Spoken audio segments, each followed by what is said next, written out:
A very good afternoon to all of the guests that have joined today's webinar. Of course, today we're looking at critical thinking forums for the local government 2021 elections. It's the first of many forums such as this that will be held in the lead up to the 1st of November. Can you believe it? We're literally 2 weeks away from an election that at some point this year, probably to be fair, about 3 months ago, we actually didn't know whether or not we would have an election. And yet here we are getting ready to go into one, and so many different issues that come up and so many different themes for us to explore. I suppose one of the things about this election is that there isn't the opportunity to really not just tell stories, but to really try and analyze the patterns in the run up to the elections and the ways that it has been done in previous years. Everything has been somewhat compressed. You can see on the campaign trail, lots of political parties out and about, but really just making sure that they tick the boxes of hitting the areas, at least, that they've identified as being crucial to their different campaigns. What does this mean, however, for the participation of young people? What does it mean for the participation of women? In a country like South Africa, we know that even though you don't have a 50% representation of women in political parties or even in structures,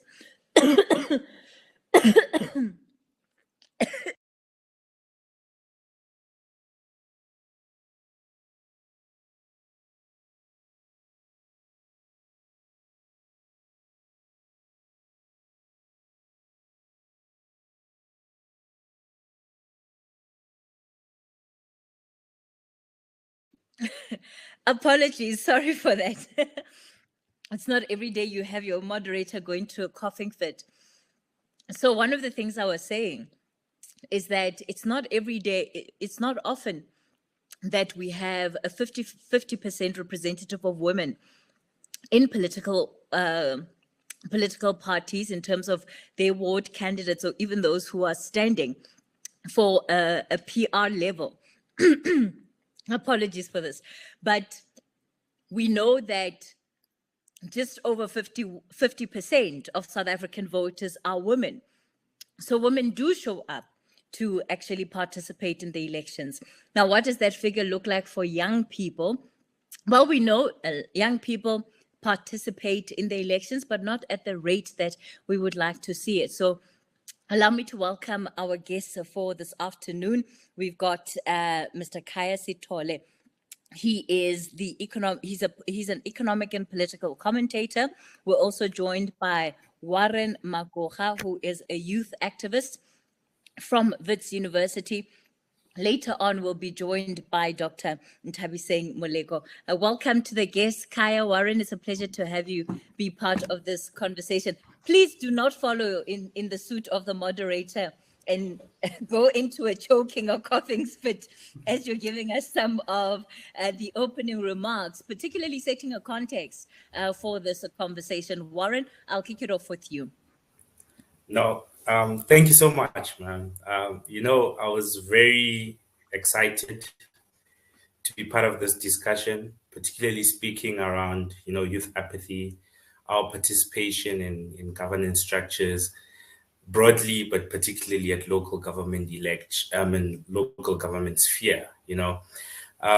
Over the years in my activism, I've kind of identified 4 critical structural impediments to young people participating in politics and governance governance and then politics broadly, and those were our education system and how our education system is designed, which leads to the second one, which is a general lack of patriotism in this country, and then the culture of politics, and I'll expand on these things. The fourth one is a lack of incentive for skilled young people to participate in the public sector by virtue of design of how the public sector pays and so forth. In our education system, like I indicated before, I don't think that It's designed to prepare young people to be active political subjects. And as a form of illustration, I can use, young people from grade 4 to grade 9 are supposed to be doing social sciences. And the emphasis on that curriculum is so much on history and geography. And we're really not taught governance structures and what those governance structures are supposed to be doing for us,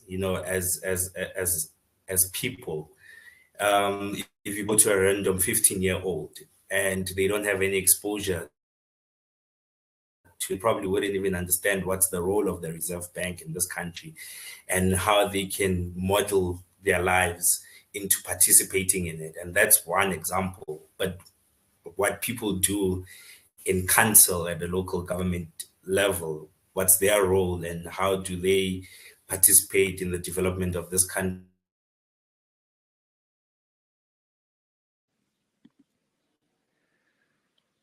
Oh, I'm not sure what has happened there. I think we've actually lost Warren as he was giving us part of his opening address. Okay, I see that he's been able to rejoin the room.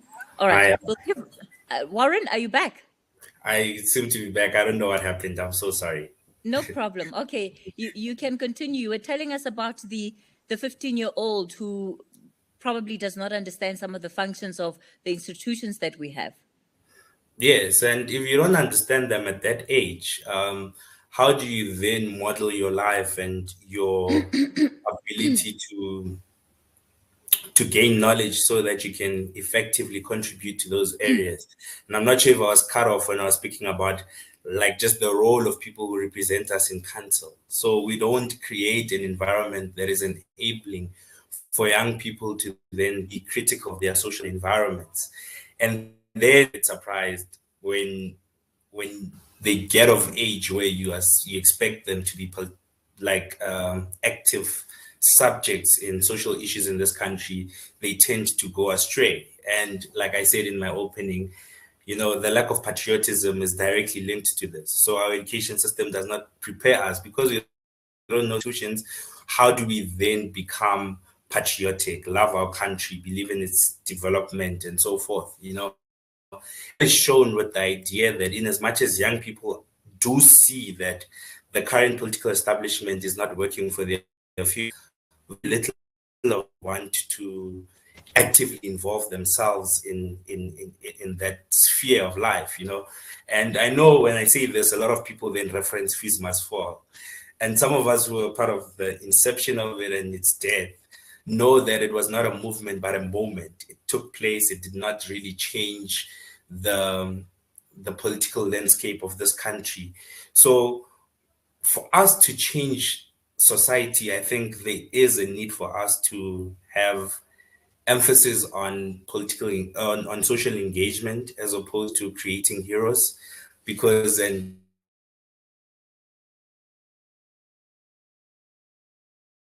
direct perspective, we then try and locate ourselves with the heroes that may be, and it does one or two things to a child. It's either you think you're not good enough so you don't try, or you live your whole life thinking that you're a hero and you must gain knowledge so that you can be the messiah of people rather than engaging in communities and being an active participant, And the culture of our politics, I think the media is somewhat also guilty of this. We tend to focus so much on personality as opposed to policy persuasion, and it's easier for a young person sitting out there to say, I won't vote for Cyril Ramaphosa, I don't like him, I won't vote for Julius Malema or John Steenhuisen, and I dislike the characters. But it's very different had our politics been modeled in a way where policy persuasions become the discourse, that young people would find themselves in a position where they're like, you know what, I am in a difficult position where I can't allow myself to not vote because I obviously have to think of my future because these are the policies that are being advanced. And when you want young people skilled to participate in the governance sphere of this country, you obviously have to incentivize them well. So if you look at internships that at local government or national government, the country is willing to pay young graduates, you understand why talent tends to then go into the private sector as opposed to being in the public sector. And that just leads to a point where young people don't make a mark. And for these reasons, I genuinely think that youth apathy is not going to stop unless we challenge those structural problems. Thank you so much, Warren, for that layout that you've given us in order to get us kick-started with the conversation. Khaya, let me call you up and give you a chance to, perhaps from your point of view, in your own words, give us a sense, again, in line with the topic, participation of youth, of women in the elections. Thank you, and good afternoon to everyone. I think the clear interest that we have in a conversation of this nature is to really deal with what I regard as the two very acute deficits that we currently see in our political process. And that will be the participation deficit and the representation deficit. And of course, they do tend to influence each other in very material ways. And what we are seeing here is that for a very long time, I suppose, there's been this declining participation across the board. And the question of why people would not actively want to engage in political processes is something that we need to interrogate. The problem, of course, with poor participation levels, whether it's by young people or whether it's by particular demographics, is that it does inevitably lead to a very uncomfortable legitimacy question where somebody who then emerges on the basis of those few or very few that decide to go and vote and cast a ballot, then that person who emerges there may not enjoy the same sense of legitimacy within a community in particular as a person who probably would have emerged from a broad support and a broad participation base. So that becomes a big legitimacy problem for a lot of individuals that do want to lead communities, and perhaps even the political parties that want to lead those communities.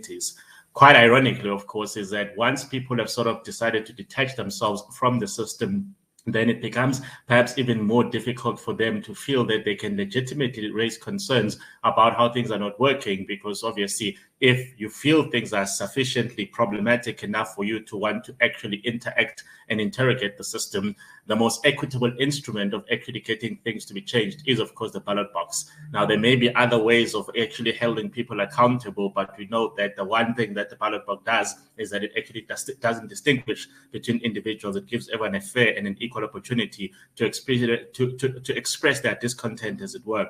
So, of course, it is a bit difficult to figure out why people would want to sit out that particular process if they still feel that there's going to be a likelihood that they want to actually intervene and do things differently. So we have to figure out the big drivers of that participation deficit. I think also what we are seeing is that if you then look at the overall political system in the country, the idea of how many women and how many young people are represented then seems to be an ambitious and an elusive target rather than a lived reality. So political parties will come and say that our intention is to put so many, and it does look like they actually have to go all out and ensure that those young people and those female members do actually join the process rather than it being an organic iteration of what our society is all about. And of course, the question of why there would be perhaps a lower level of engagement at high political level or even interest in taking political office from those particular demographics is yet another question that we need to confront and sort of figure out as a country in order for us to be able to figure out whether it's the system that they don't feel is sufficiently fluid or accessible enough for them, or whether the existing practices across political party systems, for example, make it a bit of an impediment for people to access political office. And I think if we're able to then interrogate and sort of really understand those particular dimensions, then we'll be in a better position to sort of figure out how to make sure that we increase levels of participation either on the demographic side or on the gender side or even on the youth demographic dividend that clearly isn't actively participating in politics as it should. So I think part of what you are saying, Khaya, links back with point 3 of Warren in his address, and that's around political culture. Let's explore the kind of political culture that we have in this country. And I hear the point that Warren is raising, saying that ultimately we have a media that reflects individuals more than it does policies. does that not stem from the ways in which political parties also organize themselves and are orientated, that oftentimes you have these leading figures in political parties that take center stage, and therefore even the members of these organizations don't always know, the full manifesto of the parties, why they're fully supporting these parties. And that speaks to the political culture, that what we are seeing in society is not limited to just society, but that, it reflects itself in political parties and organizations, and some of those, certainly not all, but some of those who are part of these organizations. Khaya, because you're on, let me start with you. But Warren, I'll also give you a chance to respond to this thought. Yeah? Yeah, I think we do definitely suffer from a problem around the visibility of political party agenda, particularly at the grassroots level. And perhaps that is the question of just how expensive it is to articulate a message in relation to the different issues. And I think it's probably even more acute when you talk about local government elections, where the message has to be finessed in such a manner that makes it relevant to the local issues prevailing in my neighborhood. And I think for most political parties, that is simply something that they quite simply cannot afford.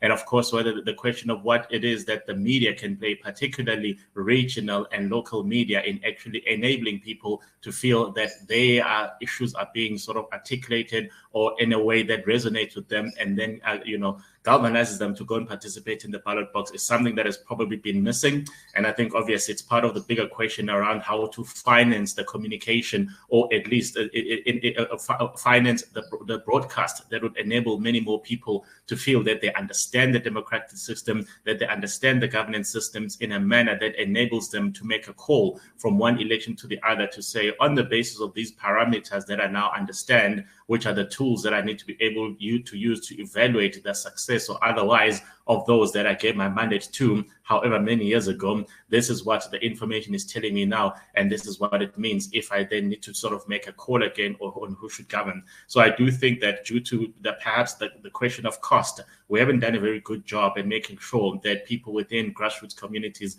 actually have an understanding of what the big parties are and what even the smaller parties are and what they're offering that particular community. Because the reality here is that the importance of local government is that it becomes a primary interface through which most people actually end up interacting with the state.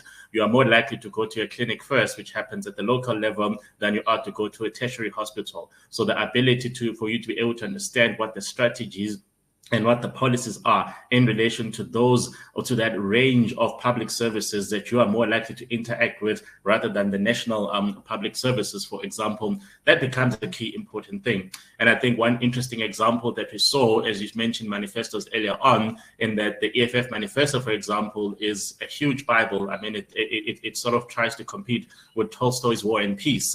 About 572 pages. 500 pages, hey? Yeah, the interesting thing about it, which I thought was a very unique strategy, is that what it did differently from all the other manifestos, it didn't simply limit itself to the universal policy issues, which is what they call their cardinal pillars. But what it did is that it sought to cascade those to each and every ward, to each and every municipality. In other words, if people were in a position to actually get access to it, either through their cell phone or through their computer, and they wanted to know what the EFF thinks about their community issues, then all you have to do is actually conduct a search, or whether you're looking for your municipality or you're looking for your ward. And what had happened is that the EFF had literally just listed all the things that it had, through its own engagements, found to be the pressing issues or the issues of concern to those particular communities. And the uniqueness of that strategy is that it then enables people to say, well, compared to all the other manifestos, which told me about broad policy issues that doesn't address the issues that I think are important to my community, this is at least the one manifesto that seems to be reflecting the issues that I agree are a problem or an issue within my community. Now, whether that translates to many more people believing that manifesto, or whether they simply see it as a dumping exercise where it simply said, ask the questions and put everybody's questions together and call it a manifesto, that is what the 1st of November is going to tell us. All right. Okay. Thanks for that, Khaya. Warren? Thank you so much. I think Khaya has said a mouthful, particularly around my thinking when I said what I said, right? But just touching on the media, I think we need an activist-driven media, and that's not what we're getting. I don't think that the media space really pushes. So you correctly observe the idea that the design of politics in this country is about the personality, and it's done by political parties. So it's not necessarily the making of the media, but the media then becomes complicit, because what they do is, in as much as at times you'd watch people presenting political views, it then goes back to the personality issues, and it's because of the design. I mean, in the last few years, a lot has been associated with Zuma around corruption, even though corruption is a systematic problem. And there's very little discussions around the systematic problems that enable corruption to take place, whether or not our policies have failed in certain aspects, and whether our law enforcement is doing a good job trying to implement laws that are meant to regulate our people. So I agree fully with what Khaya was saying. I think it well substantiates my point. I want to look at just the latest figures on the IEC's website, right? And I was hoping to find one of the pages that is more comprehensive, where they do a full breakdown of the voter registrations. But for now, we'll take a look at this one, because so you've got just over 26 million registered voters. 55.17% of them are female, and 44.83% of those voters are male. I want to talk about the issue of women participation in politics. What these figures tell me is that South African women are very much involved and interested in politics. Those numbers, I believe, speak for themselves. So what happens between the point where I'm registering to vote, my position as a voter, versus my position as a potential councillor candidate, versus be standing potentially in the PR, being up for one of those PR seats, becoming a mayor? What are the barriers that make it difficult for women to actually participate fully in the party system as we see it? Because these numbers show that women are interested in politics, because the average is actually slightly higher than the male-female split in the country. Khaya? Yeah, it's an interesting dimension, because clearly it indicates that they are not sitting idly by and not participating in the political process at all. Now, I think what we probably need to then interrogate is that once people have expressed an interest, or an engagement rather, with politics through the process of registration itself, are these the people that then see the process as being nimble, or at least accessible enough for them to say, wait, hold on, I don't want just to be the one that casts the ballot box, cast the ballot at the ballot box. I also want to be the person that in communities or individuals may potentially be in a position to vote for. And that's where I think the question of access to political systems becomes a bit of a more granular divide. And what we're seeing is that the primary prism from which most South Africans tend to see politics is through the party political system. And in fact, very few of them sort of identify with the question of independent candidates, for example, as a prism from which politics is accessible. So my suspicion is that people are more likely to sort of try to see whether within the existing political architecture there is an opportunity for them to get in and for them to participate in the system. And then there's also the undeniable issue that some loyalties, whether historical or issue-based, are going to sort of get people to gravitate towards approaching traditional party structures first and foremost. The problem seems to be at that particular level, at that particular political party structure level, that's when these hurdles and these barriers to access may exist. So, for example, if you decided in the past couple of years, for example, that you wanted to represent the African National Congress because you've suddenly developed a keen interest in politics, you probably have to wait until their next conference of some kind in order for you to sort of become part of the broader slate. And once you're part of that broader slate, then there's the question of, well, in a party where there's so many individuals that want to be in political office, that internal contestation may actually result in not everybody being able to access that levels of political office. And it doesn't seem to be that within those particular political structures, there is a hierarchy of expertise, for example, to say, okay, within our broad membership of 10 million, those with this particular skills, if they express an interest in politics, then perhaps we should put them at the front of the queue because their skills are going to be able to enable the larger party to sort of benefit from what they are delivering at the grassroots level. So you're seeing a lot of people that say they represent political parties, and then you look at them and then you say, for a political party that has access to such a wide and a diverse range of skills, how did they end up with Khaya representing them at a position so senior and a position so important? And then, of course, for society at large, when they then see Khaya, the dysfunctional one, being sort of framed as the candidate of that party, in other words, imposed in the community by that party, it then sort of creates a sense of discontent within the community around governance systems at large. And even for those that may want to then say, wait, I want to proactively intervene, if it looks like there's a council of maybe 50 people and 45 of them belong to one particular political party, if you really want to be in charge, your best chances are to be part of that particular political party that seems to be dominant in there. So there's all those dynamics that then emerge. So just registration and indicating an interest in politics is the first step. It's the accessibility of political systems that is still holding a lot of people back. And Khaya, just before we move on to Warren, I want you to explore that point that you're making there, but particularly from the context of this design of the political system that we're talking about earlier, because we have largely male figures that tend to be the centers of attention in political parties. There is never a time where a woman is put up, whose name comes up, where that does not draw perhaps a lot more controversy than it should, because the minute a woman's name comes up, it's about whether or not they are capable of being a leader. And that's not where the conversation starts for men. Often, yes, you'll have perhaps the track record of corruption or not corruption, but it's never, no, this person is actually just not good enough to be a leader. Where, you know, and so the design of the political system, is it one that makes it easy for women to participate and to be able to say, actually, I'm going to raise my hand up? The oldest political party in this country, the ANC, has never had a female president in its over 100 years of existence. What does that tell us? And you know, I don't want to take for granted that it is meaningless, that it does not mean anything, that it has not had a female president. Yeah.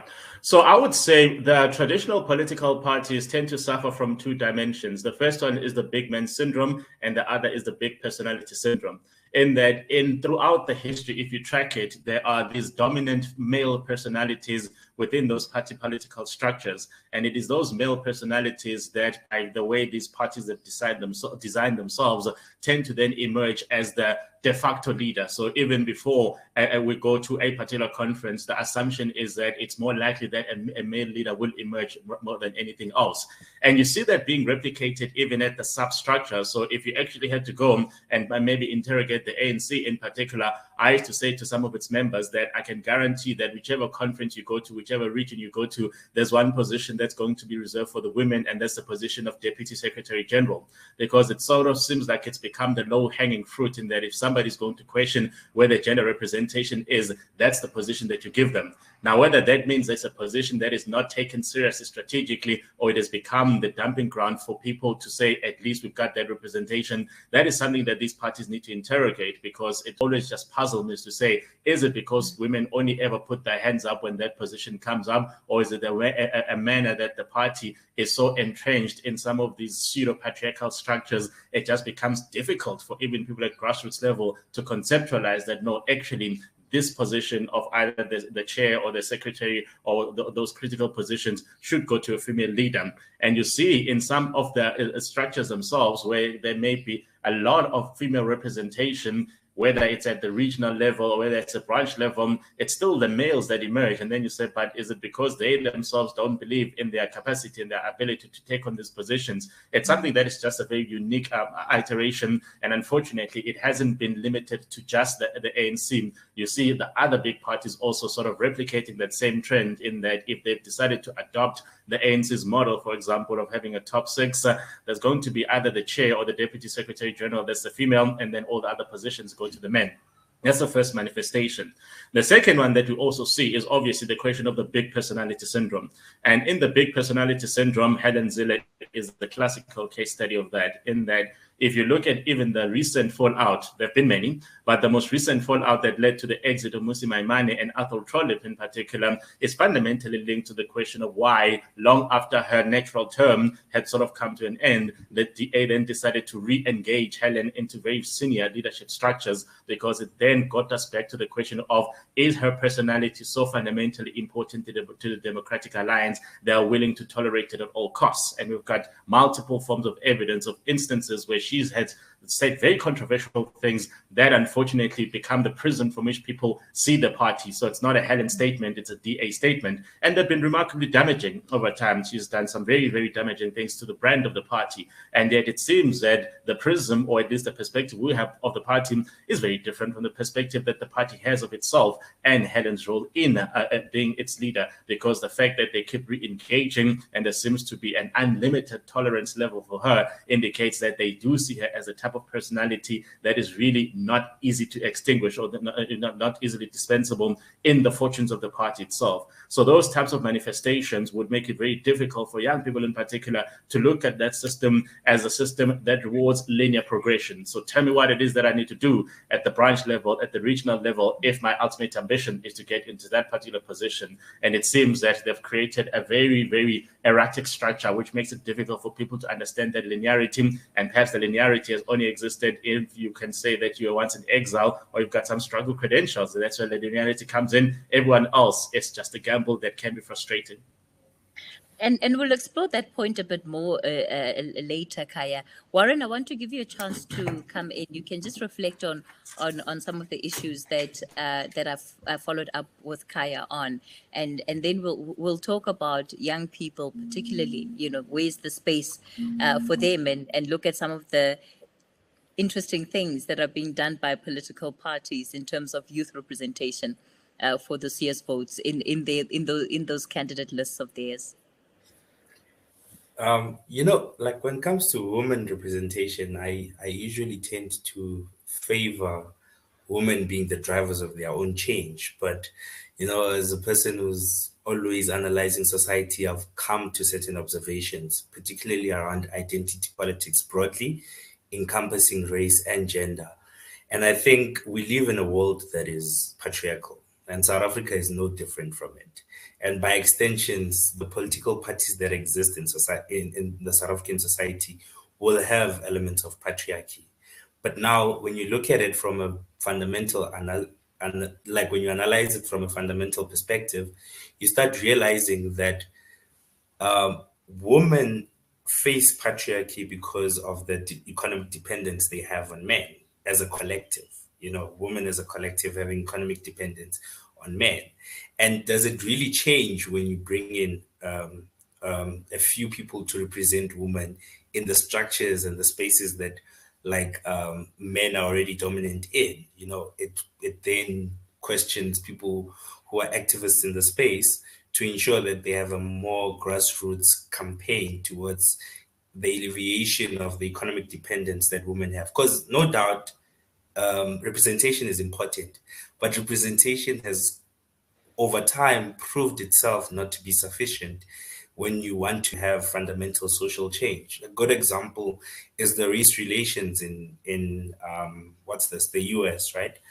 Barack Obama became president for a stint of 8 years, but the conditions of Black people in the US somewhat worsened in his presidency and post his presidency, because you threw one individual who represents a particular identity into a system that is not designed to accommodate the interests of the collective of that of that grouping, and therefore they find themselves like subjected to a situation where you have leaders but they have no effect. And that's some of the things that, because I genuinely believe we should have a woman president in this country at a point.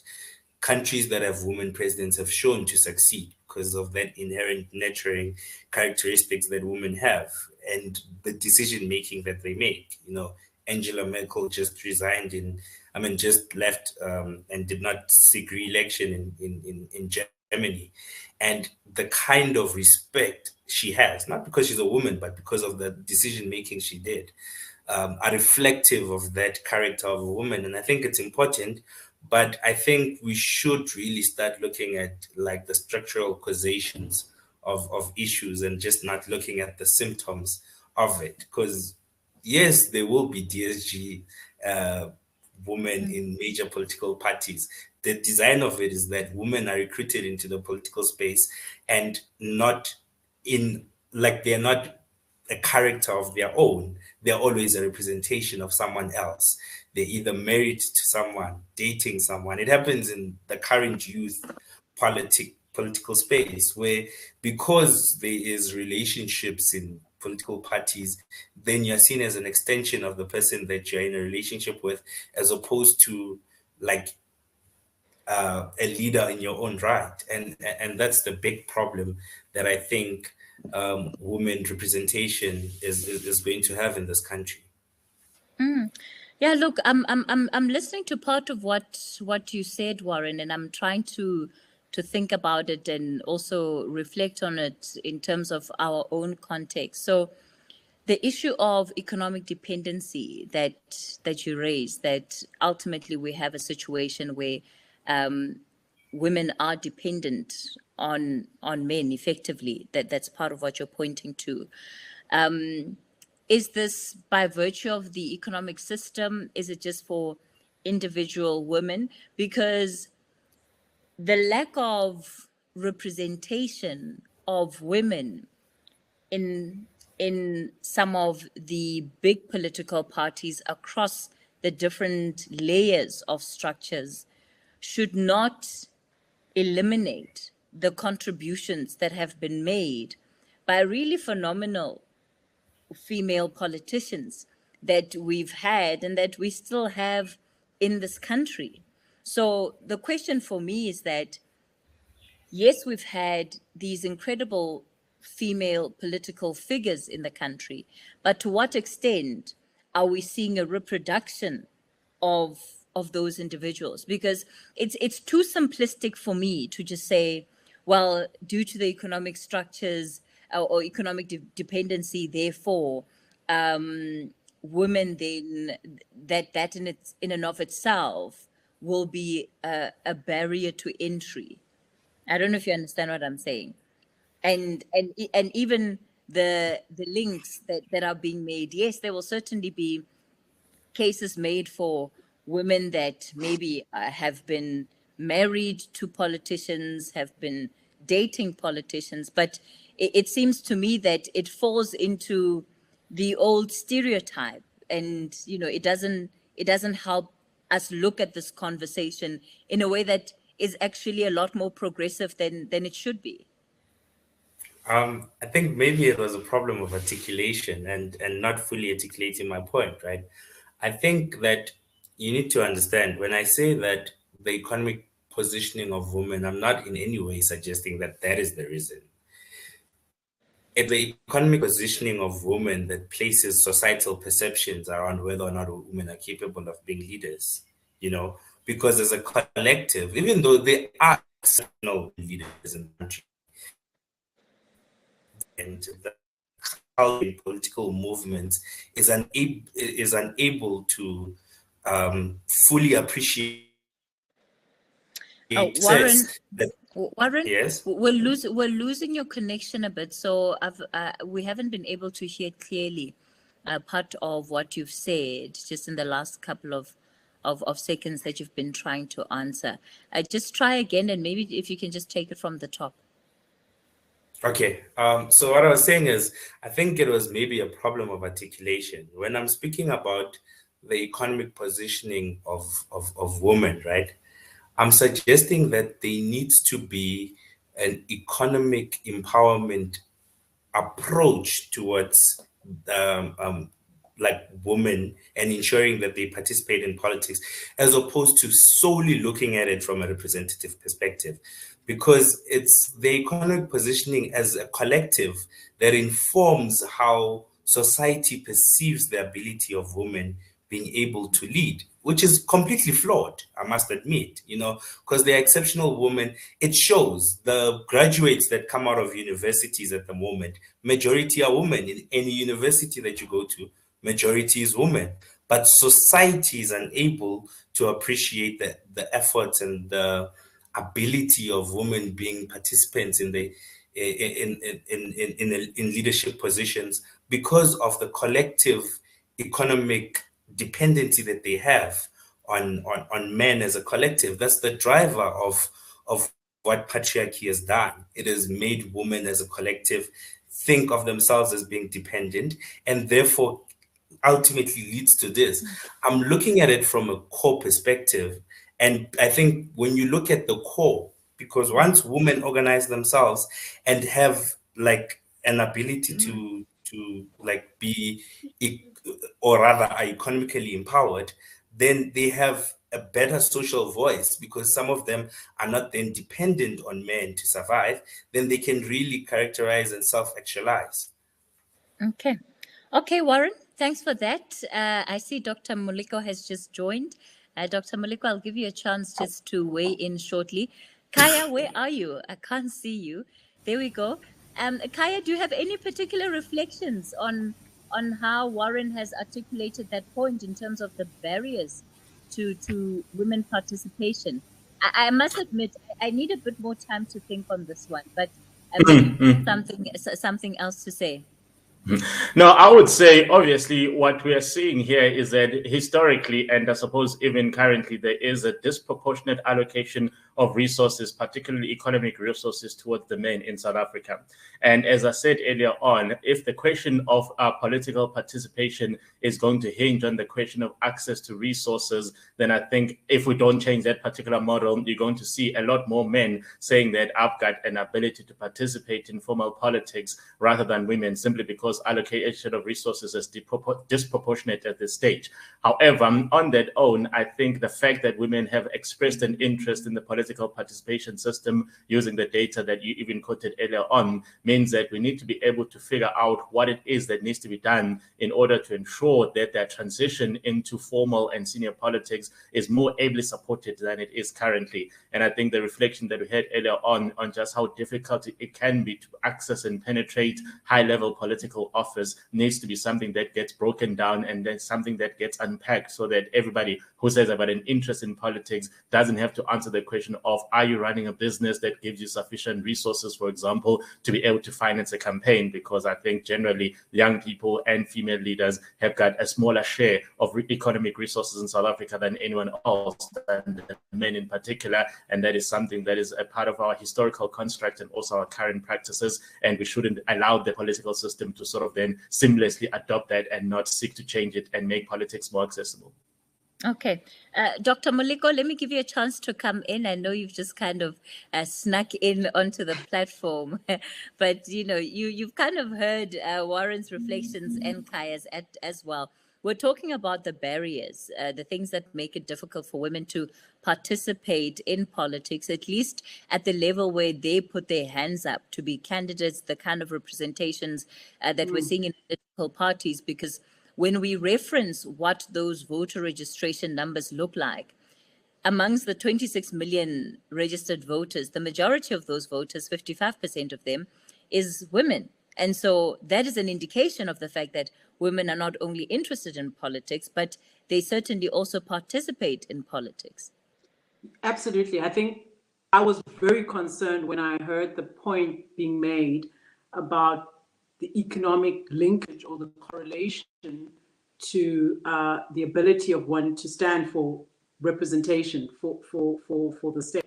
I wasn't sure I maybe got Warren's point correctly, but let me add this, Cathy. I think that the first thing is, are parties on their lists? Because that is what will determine whether or not you have representation at the end of, after the votes.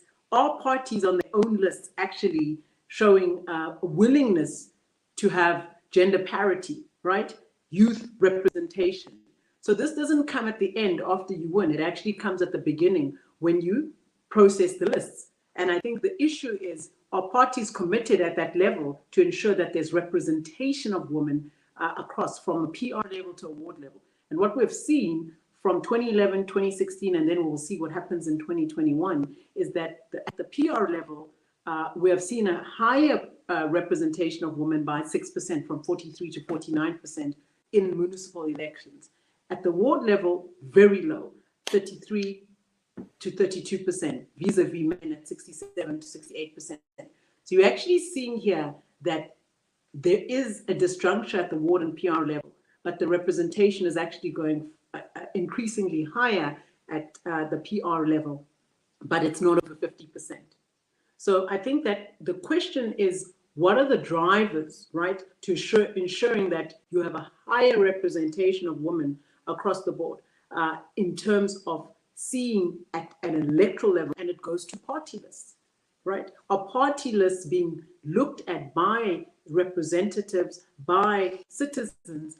Are we interested as a population when we vote, but also the party lists and the process of taking those party lists to the end? And I think the representation, whether it's at a metro level, whether it's at a rural, urban level, those are the lists that tell us what's going to happen at the end. And at the end of the day, are parties committed to seeing a 50-50 quota, right? And I think the problem is that that's not happening. There's no party that shows us, I think, except for the ruling party, where you see a 50-50 commitment at the party representation list. None of the parties, unless this has changed. But we've looked historically as CG at all the different party political lists, and you see that the commitment to 50-50 is really not there. And so I think that's where the problem is. And if we can resolve that, we will start to see greater representativity after the fact, if any party wins, whether it's, I won't mention any party, but any party that would win, then we will see a change. So let's go to the quotas, or rather let's go to the party list and look at if there is a concern there. I want to look at, again, Warren, just on the issue of young people and participation. So this election is one where we're likely to see the cohort, the biggest number of young people participating. Again, it comes down to your definition of young, youth or youth endala. But certainly, so if you look from 18 to about the upper 40s, you've got the biggest number of voters in South Africa there. You zone in a little bit on those figures, and there's such a huge discrepancy between, let's say your under 30s and your over 30s. And it's really the under 30s now where we have the highest number of voters, and when we compare those voters to versus how many of them register, those numbers don't align at all. No, definitely.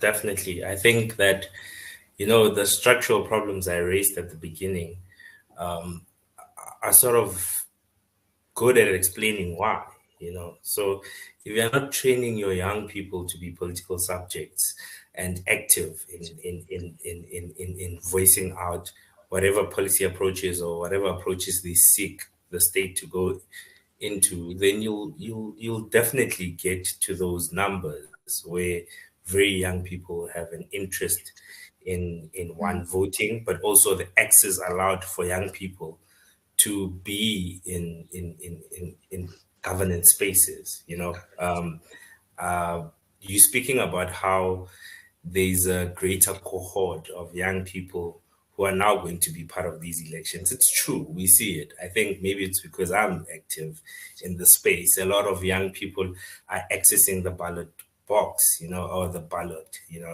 in different wards, these young people who are going into the fold. But I am a bit skeptical about having young people represented without any mandate from young people. So without an even broader participation, because there's one thing standing up and saying that I'm availing myself to lead in a particular ward as a councillor. When you get there, you go in and there's a system in that also has a number of old people in that in that area. Are you going to be able to adequately advance the future of young people without any form of mandate that includes them participating in it? And I think that's where, as young people, we need to go back to the drawing board and say that what is it that we want as young people in this country? And when we send up people to go there, are we making them our heroes? Are they just our representation in that area? Khaya, let me bring you in here on this very issue of young people and, you know, the participation levels and that breakdown. So Warren says we need to educate young people. I'm thinking if you look at maybe 25 to 30 years old, I mean, I even want to go down to 21, but let me try and be fair.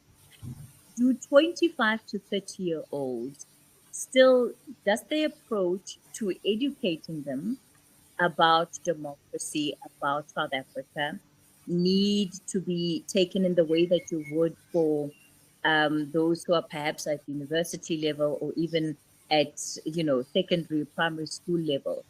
And part of the reason why I asked that question in that way is that by the time you're 25, you've had the opportunity to see a little bit of what life offers. You have a chance to see how things work and how systems work. And so where's the agency that comes in? And of course, there's a lot of criticism, I think, to be leveled obviously about general civic and voter education in this country. But is it enough to just say, well, people are not participating because they don't understand. They don't know how the system works. They don't know how democracy works. So they're just not part of it. Look, I think we all have a civic duty to ensure that the systems of governance as they currently exist are understood by the cross-section of society at large. So I wouldn't necessarily advocate for a particular age group to be given some elevated levels of learning. It should rather be a question of how do we ensure that many citizens actually have a granular understanding of how these systems interact with each other and how these systems interact with them as citizens, in order for people that then take an interest in then pursuing political office to emerge from a broad cohort of society rather than a specific or a limited range cohort, because the risk that would face them is that you and I may think that maybe 25 is the right age, and the leader that is actually going to take us forward may happen to be a 21-year-old at that point in time. So it becomes important for us to make sure that the systems around voter education become embedded in the social law and the social folklore of our times. And maybe the IEC probably ought to do a bit better in sort of getting that type of civic education to be more granularly understood across the ecosystem. Some people may even suggest that we can embed it as part of the basic education curriculum, because we know that at some point in time, everybody's going to be part of the basic education curriculum. If you look at some of the work that's been done, it's probably been a bit less substantive than it needs to be. I have no doubt that if you look at the life orientation curriculum, quite ironically, there is indeed some reference onto the whole democratic system and how it all works, but perhaps it doesn't then get translated into people seeing the granular iteration or the granular manifestation of how when they participate, it amplifies and assists the system be more responsive to their needs. And I think even when by-elections happen, I always see it as a missed opportunity, because those indicate classic case studies of how people can, even within the intervening 5-year period, get given an opportunity to perhaps change track or to perhaps change the course of their particular ward or their particular jurisdiction. So there are some opportunities, but clearly we haven't done a very good job of making sure that the awareness of what education, voter education, or at least voter participation is all about, it definitely doesn't exist at the type of granular level that it needs to be in order for people to substantively say yes or no, I'm participating or not participating. Dr. Moleko, do you want to weigh in on this issue?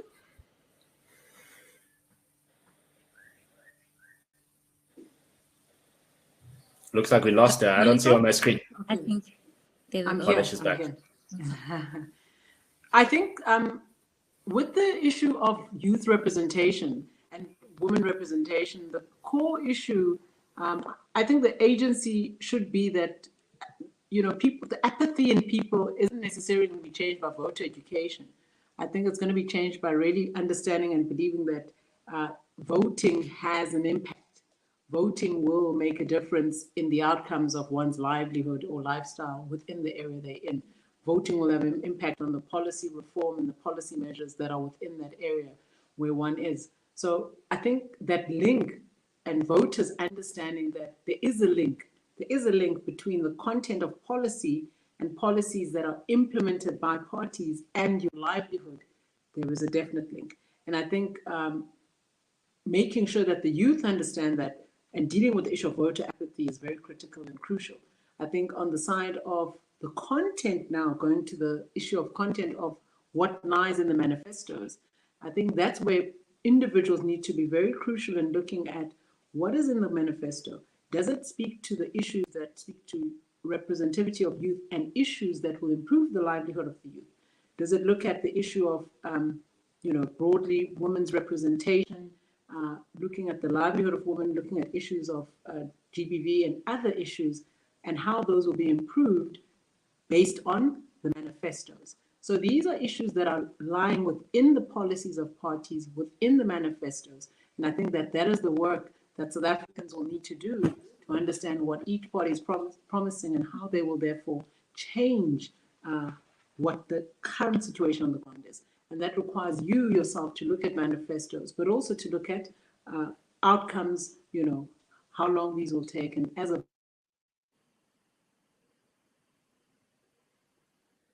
All right. I think we've lost Dr. Nthabiseng again there. But let me maybe give everybody an opportunity just to give their final remarks as we get ready to wrap up this conversation. The hour has certainly flown by. I didn't feel it at all. But Warren, let me give you a first go. Okay. Thank you. And thanks so much for us having this discussion, right? I think just as my closing remarks, I hope that this country takes on an attitude of really looking at the core problems of issues rather than like the symptoms, because it's from understanding what caused the problem that we're probably going to find the best solutions. And just to pick on what like the doctor was saying just now, around the idea of agency, which is something that you also hinted when you were speaking, when you were posing the question to Khaya, around what's this? The idea that do we need people to be, do we need some form of agency from people? I think that interest is derived from knowledge, and we must never forget that existence. The idea that for someone to be interested in something, they must know what it is and how it is. And maybe that's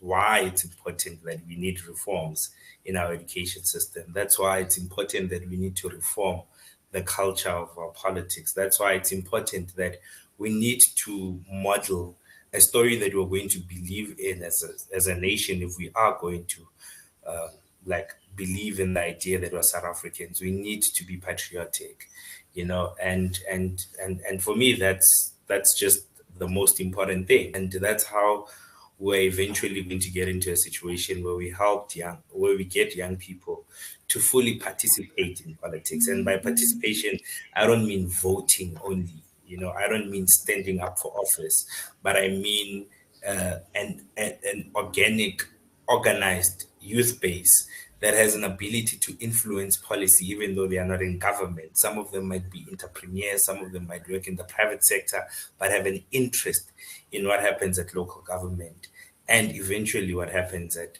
national government. Okay. Thank you so much for that, Warren, for those remarks. Yeah, I'm seeing some of the comments in the chat that were added a little bit earlier on. Makwena Manamela making an important point. Helen Zilla's participation in politics was enabled by her success to funding and the support she received from her circles. It is the responsibility of our male counterparts to deliberately push for women's participation by allocating resources and supporting their candidacy. Really goes back to the issue that was raised earlier on in this conversation. Khaya, let me also give you a chance then to give your closing remarks. Thank you. So I think, obviously, as we mentioned earlier on, that we are dealing with the question of that participation deficit and that demographic deficit. And I think for us, maybe these local government elections are unfortunately a bit too late for us to proactively intervene each of the manifestos and be able to say, as Dr. Moleko said earlier on, that you have to actually explicitly articulate your intention beforehand, not as a post-event to then say, oh, well, now that we've won a couple of wards, then we may embed a young person or a female leader in there, because then that doesn't amount to substantive commitment to making this happen.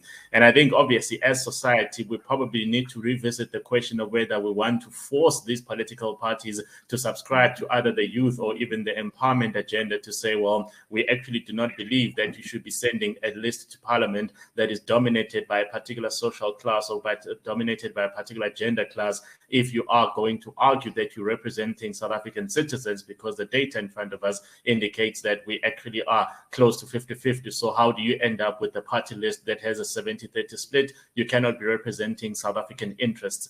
Now, how we then enable many more people that say, I'd like to be part of the process, but I don't have the resources, or none of the existing parties' ideologies agree with me, to then enable those individuals to also be part of the process is the next challenge that we have. And I think obviously the IEC is in a very, very difficult position sometimes, in that if it said, for example, that people don't have to pay deposits in order to stand for political office, you could have 10 million people, and including those that actually have no interest in doing it whatsoever. So you do have to balance the questions of access and the questions of mass participation without overburdening an institution like the IEC with what may amount to a lot of administratively pointless exercises. So it's still a learning process.